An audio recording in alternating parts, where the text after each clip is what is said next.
With no hope left, we made a final call to the deadliest of allies. Chapter 1. The end was near. The battle had been going on for months. Entire star systems had fallen to the Onyx Swarm, an alien horde that devoured worlds with brutal efficiency.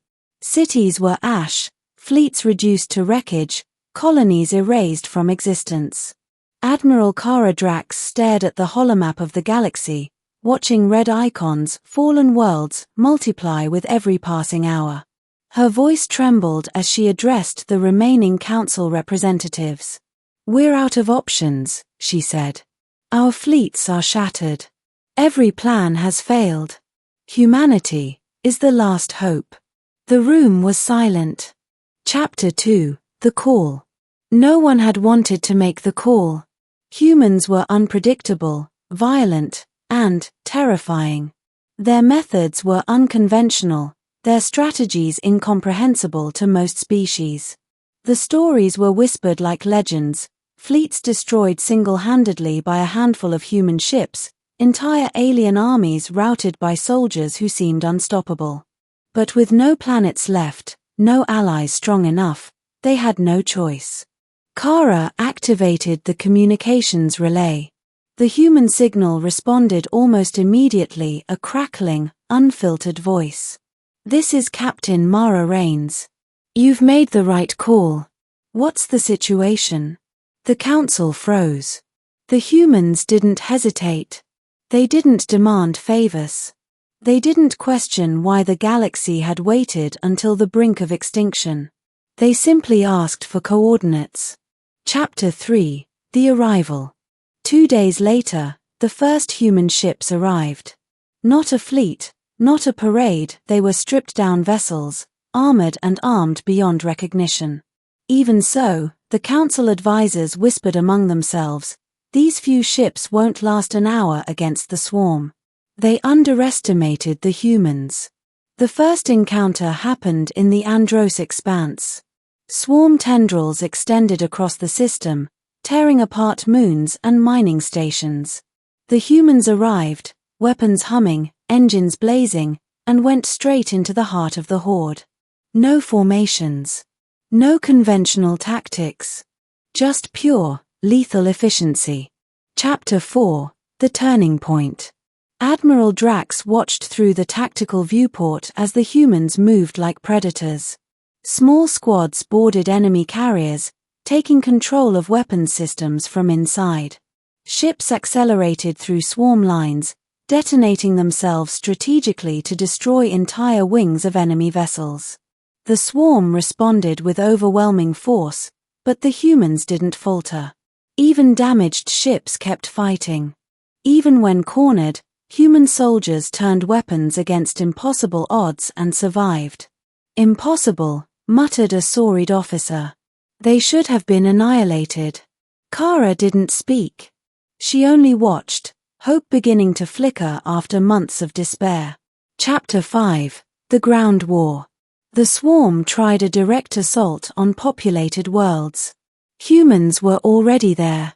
Farmers, civilians, engineers, everyone fought.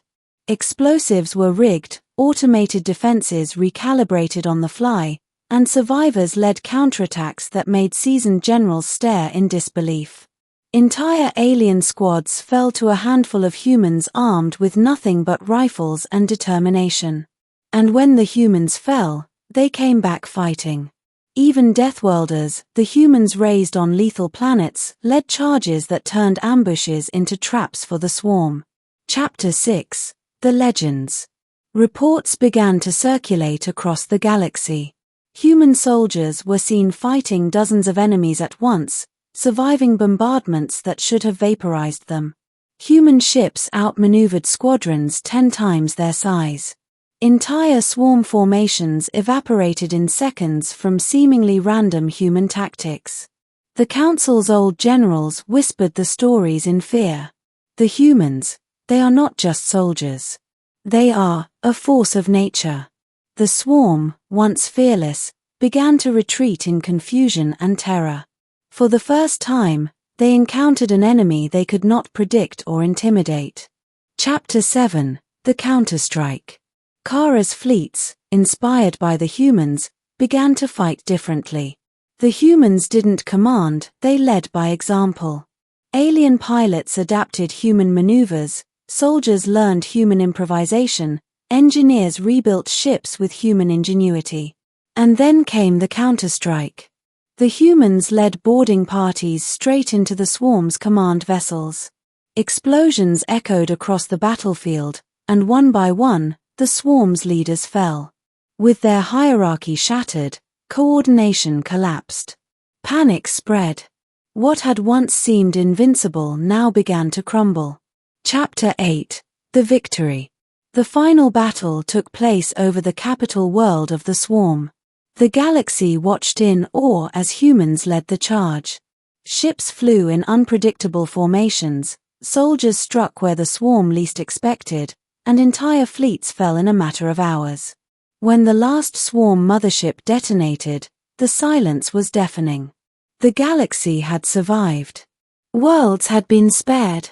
Entire civilizations owed their existence to a species most had feared, mocked, or doubted. Humans, the Council realized, were not just allies. They were saviors. Chapter 9. The Aftermath. The Council convened after the war. They were exhausted, scarred, and humbled. Admiral Drax spoke first. We called them because we had no other choice. And they did what we could not. They saved the galaxy when it was on the brink. A storied delegate bowed. I underestimated them. Their methods, their resilience, it is beyond anything I have ever seen. Kara nodded.